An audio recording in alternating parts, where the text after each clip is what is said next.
સુરેન્દ્રનગર જિલ્લાના ચુડાની કેજીવીબી હોસ્ટેલમાં આપવામાં આવેલી વાસી ખોરાકને કારણે 50થી વધુ દીકરીઓને ફૂડ પોઈઝનિંગની ગંભીર અસર થતાં સમગ્ર પંથકમાં ભારે આક્રોશ ફેલાયો છે। આ દુર્ઘટના બાદ હોસ્ટેલની ઘોર બેદરકારી સામે આવી છે, જેમાં ફરજ પરના વોર્ડન ગેરહાજર જોવા મળ્યા હતા અને વાલીઓને પણ કોઈ જાણ કરવામાં આવી નથી। સ્થિતિ એટલી ગંભીર હતી કે અનેક દીકરીઓને 108 અને ખાનગી વાહનો દ્વારા તાત્કાલિક સારવાર અર્થે સુરેન્દ્રનગર રિફર કરવામાં આવી હતી, જ્યારે અન્ય દીકરીઓને હોસ્ટેલ અને સામૂહિક આરોગ્ય કેન્દ્રમાં સારવાર આપવામાં આવી રહી છે।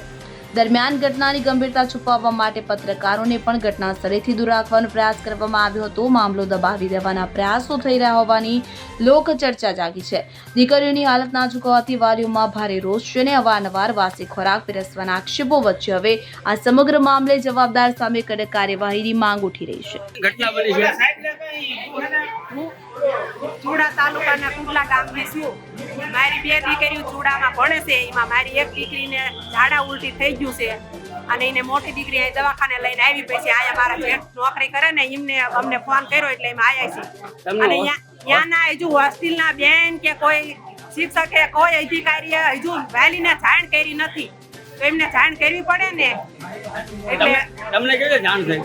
અમને આ મારા જેઠ દવાખાને નોકરી કરે છે ને એમને ફોન કર્યો કે તમારી દીકરીને આ લાયા છે અને ઈવડે એમને તો હજુ અમે ડેલોય નતા ખોલતા, એમને ભરાઈને ડેલો ખોલાવરાયો ને બીજી છોકરીઓને એમને આ દવાખાને પછી લઈને આવ્યા। ડેલો બંધ કરવાનું કારણ શું હોય શકે? આમ તમારા ઈવડે એમને એવો ડર હોય ને કે અમે ફસાઈ જઈશું કે અમારો વાંક આવશે કે ખાવાનું શું આપે છે શું નહીં, એટલે આ સિવાય તમને પેલા દીકરીઓએ ફરિયાદ કરેલી? ના, ફરિયાદ કોઈ દી ના કર્યું। ખાવા પીવાનું બધી રીતે સારું છે, પણ આ અત્યારે કઈ ઢાંકવામાં કઈ વાંધો આવી ગયો હોય અથવા કોઈ વાયસી ખોરાક હોય। મારી દીકરીને ફૂલ એલર્જી છે, કોઈ માઇક પડી હોય તો એનો તરત એને ઉલટી થાય, એટલે એવું જ કંઈક હોવું જોઈએ। કા વાયસી ખાવાનું અને કા કંઈક પડેલું હોય। તમને ખબર છે બધા છોકરાને લગભગ 100 થી 200 છોકરીઓ છે, બધાને ફૂડ પોઈઝનિંગ થઈ ગયું છે। મારી છોકરી મને કીધું કે સાંજનું ખાવાનું અમને રાત્રે આપ્યું છે, એ સવારે બનાવ્યું હતું ને સવારે, બપોરે નહીં સવારે બનાવેલું રાત્રે આપ્યું છે આ લોકોએ। આ એમના છોકરા નથી, અમારા ગરીબના છોકરા છે, એટલે આવું કરવાનું। આ ઘટના બની તમને જાણ કઈ રીતે ખબર? મને એક પણ કોઈની જાણ નથી આવી। જે બીજી છોકરીના કોઈ વાલી આવ્યા હતા એ લોકોએ મારી છોકરી દ્વારા ફોન કરાવડાયો। મારી છોકરી રડતી હતી ફોનમાં કે પપ્પા મને લેવા માટે આવો। હું દોડતો લેવા માટે આવ્યો છું કામ પરથી। ઘટના ઘટી છે।